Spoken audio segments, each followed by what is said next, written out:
Hello and welcome. Moss Adams is pleased that you've joined us for today's session, Navigate Cybersecurity for Food and Beverage with Confidence. Before we begin, I'm going to play our housekeeping video.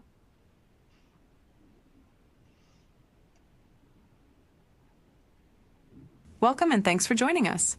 Moss Adams webcasts are designed to help elevate your business performance. Transform your future for the better with advisory solutions tailored to your vision and supported by our collective technical resources. Our presentation will start in a few moments. Before we begin, here are a few things to keep in mind. You can customize how you both view our presentation and interact with the presenter. For better viewing, close all other applications and turn up your speaker volume. You can also adjust window size and placement or enter full screen mode using the controls at the top of the window or dragging the bottom right-hand corner to resize. At the bottom of your screen, you'll see a series of icons, each relating to a different aspect of our session. You can download a PDF copy of today's slides from the slide deck and handouts widget. You can ask our presenter questions during the webcast by typing a question in the Q&A window and clicking Submit. We'll do our best to answer all questions during the presentation or follow up via email. If you experience technical difficulty during today's presentation, refresh your browser by hitting the F5 key. As a reminder, the presentation you're about to see is not legal, investment, or accounting advice. We encourage you to seek the counsel of a professional service provider to apply this content to your specific circumstances.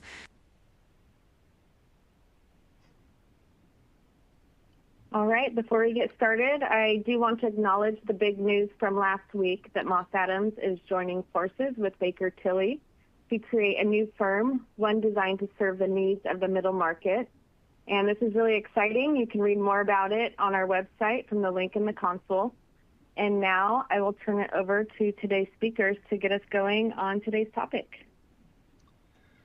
All right, thank you, Amy. Welcome, everybody. Thank you for joining us this morning for our rather brief webinar on cybersecurity for food and beverage companies. My name is Kjord Rovang. I'm a senior manager in the Seattle office in our assurance practice, focusing primarily in food and beverage. And joining me today is Bryan Schader. We'll pass it over to. Thanks, Kjord. Bryan Schader, I'm a partner in our cybersecurity practice based here in the Bay Area.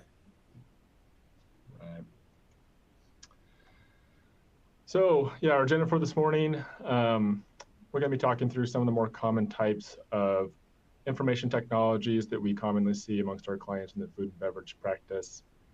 And we'll talk through some advancements in technologies that we're used to seeing, more prevalent in adoptions as of recent. And then we'll lead into some vulnerabilities and threats and talk through some case studies and statistics, and then lead you with some safeguards and best practices.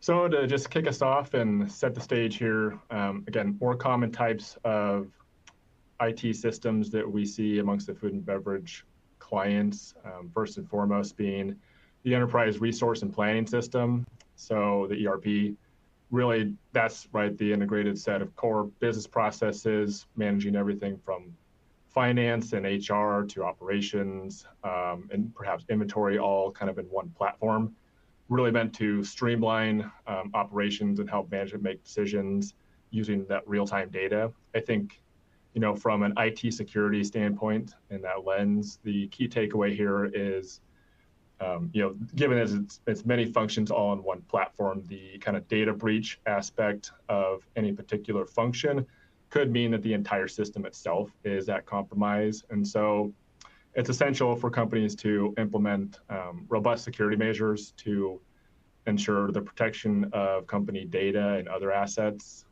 when thinking about IT security. Next, supply chain management systems. So these are pretty vital for managing the flow of goods from suppliers all the way through to customers, helping to enhance visibility across the supply chain, help optimizing inventory levels and reduce waste and improvement in delivery times. With respect to supply chain management, I think the key takeaway is that as companies become more interconnected with their suppliers and logistical partners, they need to evaluate, do those third parties have the same, if not greater level of IT security practices as their company does, or is there enhancements that need to be made? Because a data breach might not necessarily happen within, but come from a third party and then penetrate within the company. So something to be aware of when evaluating proper security measures. Warehouse management systems, these are the tools helping companies to manage inventory operational efficiency, the facilitation of inventory tracking, order fulfillment, warehouse space optimization, and really driving it that cost reduction element. This is a very important system. And so when we're thinking about similar systems that are very important to an organization, you got to think about data breaches of those type and what would a data breach mean of a very important system with respect to operational disruption and negative kind of ramifications on the net profits of the company should something ultimately come down because of a data breach. Customer relationship management systems, or CRM, these are essential management essential systems for managing interactions with customers, right? Analyzing data to improve overall customer satisfaction, driving at sales and new business, and helping companies gain insights into their customers' behavior. I think something that's often overlooked is that with these sorts of systems, oftentimes there's the storage of personal information of the company's customers. And so a data breach of this type of system could have severe ramifications on like reputational damage or worse, even legal consequences. We are seeing recently an uptick in the amount of class action lawsuits that our clients are being pulled into, unfortunately, for this type of data breach, if not customer data. Oftentimes that could be because of employee data breach. Very unfortunate, but something to definitely think about, especially if you're using a third-party service provider and the need to evaluate their practices with respect to IT security. And so these are just some of the systems that we run into with respect to our clients. They're not all, there are many more, but I think the overarching theme here is the need for companies to evaluate not only the main ERP system, for instance, but what are all the systems in play at the organization and how cyber criminals, are getting more and more sophisticated, and they're looking for unique ways to penetrate the business. So it needs to be a holistic view of what are my cybersecurity practices over everything, not just the one or two main systems of the company.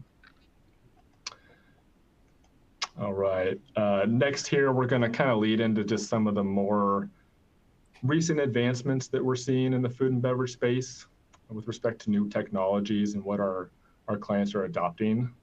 And then thinking a little bit about how can cybersecurity be applied to them, or how should they be applied to them? And we can answer questions in the chat if those come about. So first, artificial intelligence, or AI, and machine learning. Companies are now using this to help in the predictive analytics or predictive analysis with respect to their supply chain, and help in forecasting and monitoring quality control. Management using historical data to predict what inventory should be, and ensuring the appropriate amount of product on hand at any given time, and reducing waste. So very cool to see that coming through. Blockchain technology also being increasingly prevalent, solely for the fact of traceability within the food supply chain. So this allows for transparent tracking of ingredients from farm to table, for instance, and ensuring food safety is being thought of, and quick action to recalls is capable. And blockchain provides for a record of transactions. Companies can identify the source of origin of a product should they need to. And really just kind of enhancing that safety aspect of the food supply chain. We have Internet of Things, or IoTs. These are more or less devices used to monitor equipment and environmental conditions in real time. So think sensors that can track temperature and humidity or other critical factors to ensure optimal storage or optimal processing conditions. And again, devices meant to improve the safety and enhance really the overall product quality and allow companies to quickly respond to deviations from their established standards. Very cool stuff. Automation and robotics, definitely seeing an increase in the amount of investment here amongst the food and beverage group. So really those robots taking on the more routine tasks with respect to things like storing or sorting and packaging and palletizing, and meant to increase efficiencies while reducing the overall labor cost and allowing companies to refocus the human element of its workforce on more complex tasks that require critical thinking. So yeah, definitely seeing a lot more investment in this area. Very cool to see when you're on site. Food safety techniques or technologies, these are systems or processes that are kind of crucial to the safety with respect to product quality. Think, rapid testing methods to search for contaminants within a product and improving the ability to and consistency throughout the supply chain. Technologies like biosensors and diagnostics that allow companies to quickly respond to food safety issues and really enhance the overall protection of the public with respect to their products. So again, these are some of the more recent advancements and really the unique things that we're seeing on the IT front for food and beverage companies. And ahead of that, again, just more common IT systems in play. But I think we're going to lead a little more of the discussion or shift focus to kind of the vulnerability and threats with respect to IT security companies face currently. And I'm going to pass it over to Bryan to do so, but wanted to just do a quick check on the Q&A or the chat. Is there any questions at this time you might want to pause for? I don't think we're seeing anything, so. Oh, we have one. How often should companies perform cybersecurity assessments? That's a good question. We like to, on the assurance side, we are evaluating this on an annual basis, especially when we're thinking about what are the procedures and the control structures in place amongst our clients. So I would think routinely, annually, biannually, or quarterly. It's really no sure best practice. I think you just have to think about it kind of constantly. So, Bryan, maybe you can touch more on that as you get into your vulnerabilities and threats, and I'll go ahead and pass it over to you. Awesome. Thanks, Kjord. The exciting trends in terms of the digital transformation happening in the food and beverage space, certainly bringing new threats in to consider about. Some of these Kjord talked about, and I'll hit on some of the others, and maybe some of the mitigating controls. But just to get back to the question from the chat on how often, the prevailing guidance is annually or when major things change. If you have a relatively static IT environment, then less often is probably fine. If you're having a lot of change in your IT environment, then probably more frequent, just because the inherent risks with lots of change drive up the need to kind of rethink through that. So a little bit depends, but kind of the annually or as needed is the general guidance. I want to talk a little bit about some of the threats and maybe what are controls that you can put in place today to start to address these threats as we bring in more technology into the business. Kjord talked a little bit about data breaches. We really think about this now as it's not if, but when. Sorry, reverse that. This is a when, not if. Companies should be prepared to have a data breach. It's going to happen. We no longer have this idea of we're a small company, we fly under the radar, we don't need to worry about this. That is no longer the case. We need to be thinking about, we will have an incident and how we're going to respond. It doesn't mean you don't want to have controls like two-factor authentication or having strong passwords. Those are still very much relevant and important. But now we want to think more on the detective side of, do I have good security monitoring? Would I even know if I had been breached? I often ask clients, how would you know if you were breached? And they just have to think about that. Well, maybe I wouldn't know. So do you have monitoring in place to identify those things? And then having a robust incident response plan that's up to date and tested and reviewed, so that when disaster does strike, you're able to pull that out and feel confident in your plan to be able to respond to a data breach. Similarly, when we talk about the supply chain and third-party risks, Kjord talked about this a little bit as well, of understanding your technology stack and where you're leveraging vendors or software applications from other providers. In 2024, we saw two major third-party SaaS solutions that had a major impact on just business disruptions, not necessarily a data breach, but just business disruption. The CrowdStrike incident from the summer. If any of you were trying to get on a Delta flight at that time, it was pretty miserable. Major impact to the business and their ability to operate. Similarly, if you were looking to buy a car last summer and you were going to a dealership that used CDK Global, they couldn't sell cars for a couple of days, in some cases weeks, as organizations tried to work through that, where they no longer, they had to go back to paper to be able to sell vehicles. And so not necessarily a data breach, data wasn't lost, but operationally massive impacts and reliance on these companies to make this technology work. One, the CrowdStrike's a good example of just understanding the impact, and we're using CrowdStrike to prevent security or data breaches, and here just causing us an operational disruption, or just using a software application that's just core to your business and what happens when it disappears. So how do you mitigate some of those risks? Well, one is, as Kjord talked about, having a strong third-party risk management program, realizing what it is that you're using from these software providers in your technology and your operations, and then having good business continuity and disaster recovery programs. So thinking through what's critical to our business, what happens when this system goes down? Do I have a backup plan? Is there a different piece of software I can use, or do I know where the paper records are when I can work through that? There was in the healthcare space, a major healthcare issue with the Change Healthcare disaster and Ascend Healthcare specifically, where the hospital system couldn't use their electronic medical record system because of the issue of their incident.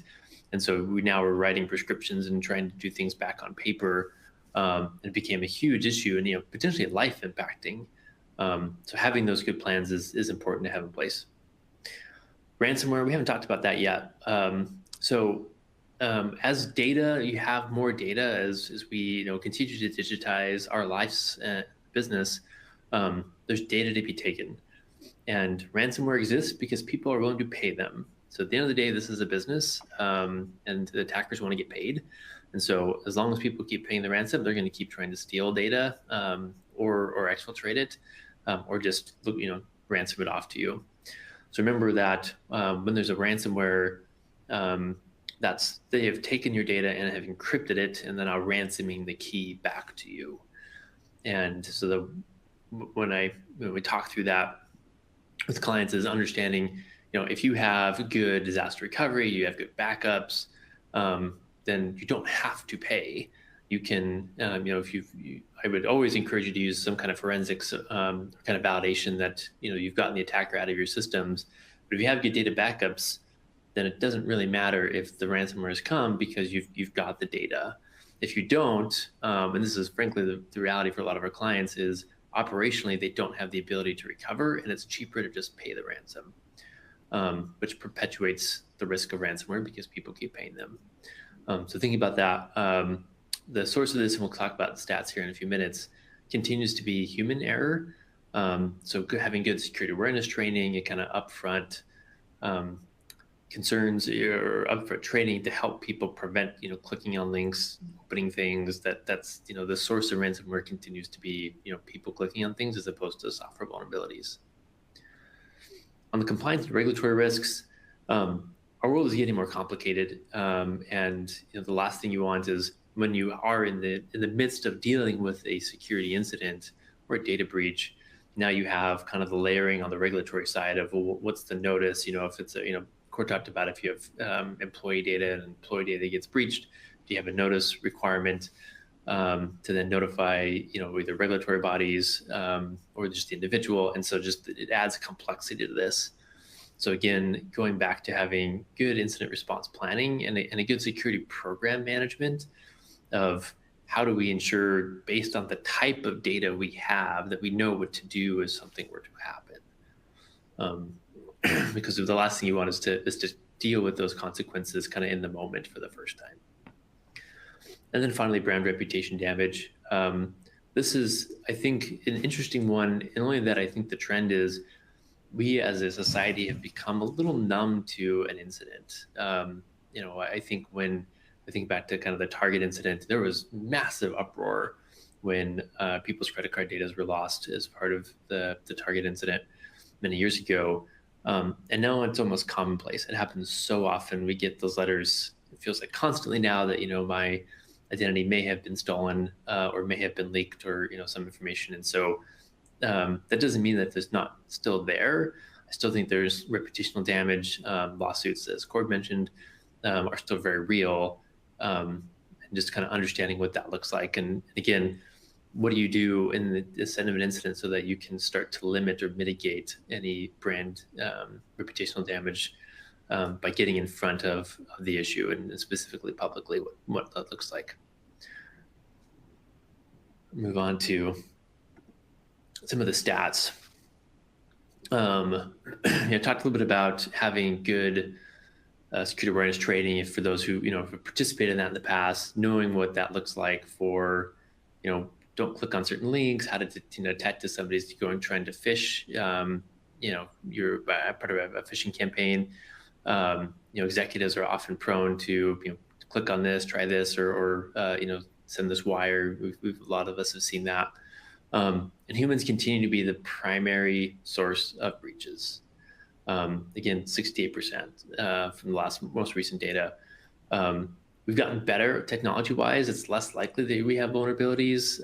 Frankly, the move to the cloud has helped address some of that. But as long as humans are part of the process and part of the system, it's going to be a source of struggle. Attackers are financially motivated. So at the end of the day, hacking pays. And so this is where we talked about, I talked a little bit about this with ransomware. I understand companies, it's that they make a cost benefit analysis to make the decision of whether or not they pay or not. But as long as that's happening, and if you talk to law enforcement, they always say do not pay, but they know what happens because that's why they keep doing it.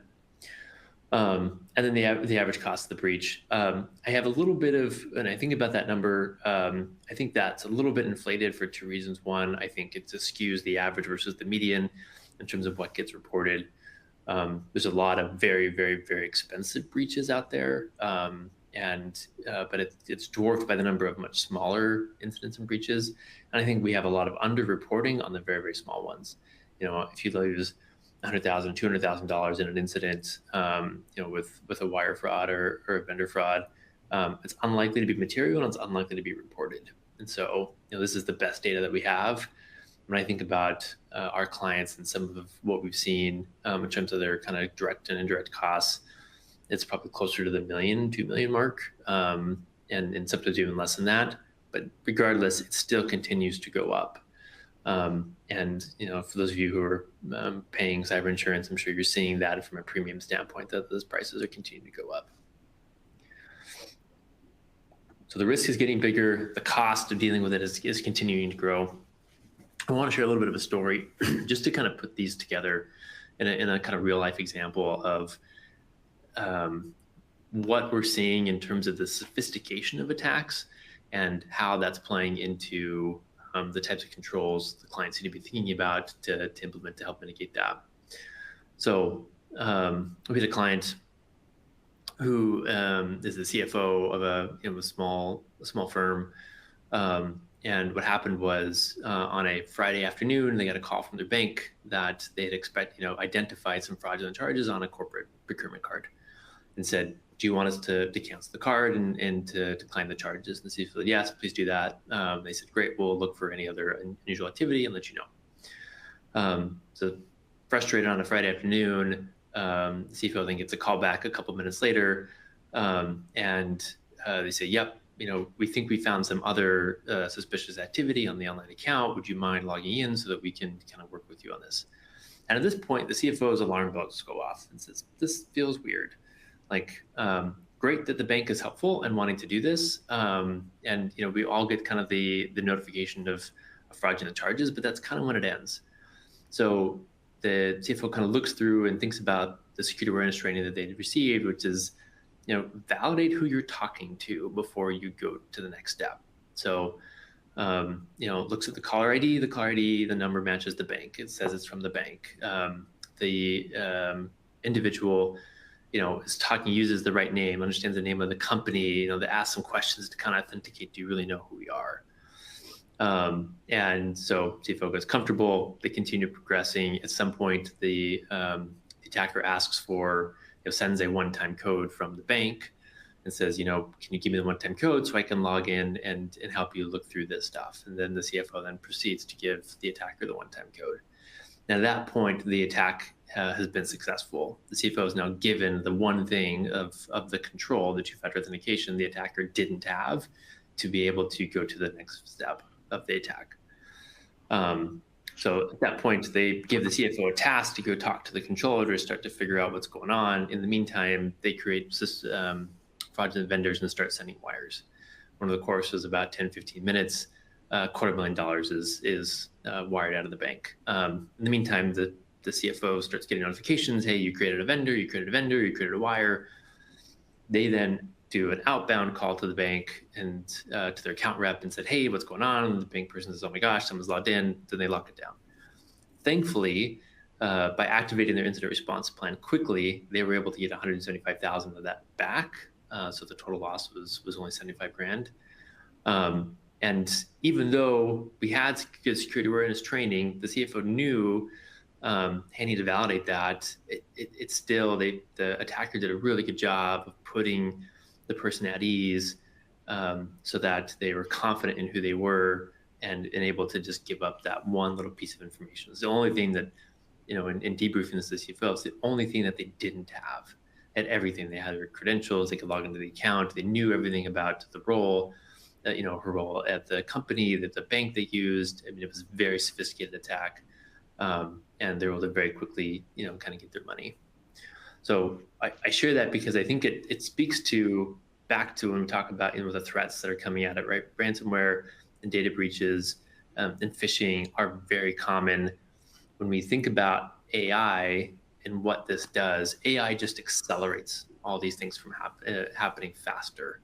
As a kind of test run and use test case, I asked AI for information about me and my role at Moss Adams, and was able to get a lot of information about, where I've had speaking engagements, articles I've published, time that I've been, partner where my what other people I may know, to say, what can AI and chatbots tell me as an attacker if I wanted to exploit Bryan, and try to take advantage of that. So AI is enhancing that. So how do we protect against that in this new world we live in? Understanding and kind of enhancing security awareness training. There's lots of companies out there that will do this as a service that are using more sophisticated training materials and these stories to help people understand it's not just don't click on this link. There's a lot more other ways that attackers are coming at you. Continue to implement strong security measures, use multi-factor authentication, don't ever give up your code. Realize how important that is. Having good security monitoring. Again, do you know if you've been breached? Using tools like CrowdStrike and others to be able to detect what's happening, and they've gotten more sophisticated to help stay on top of evolving attacks.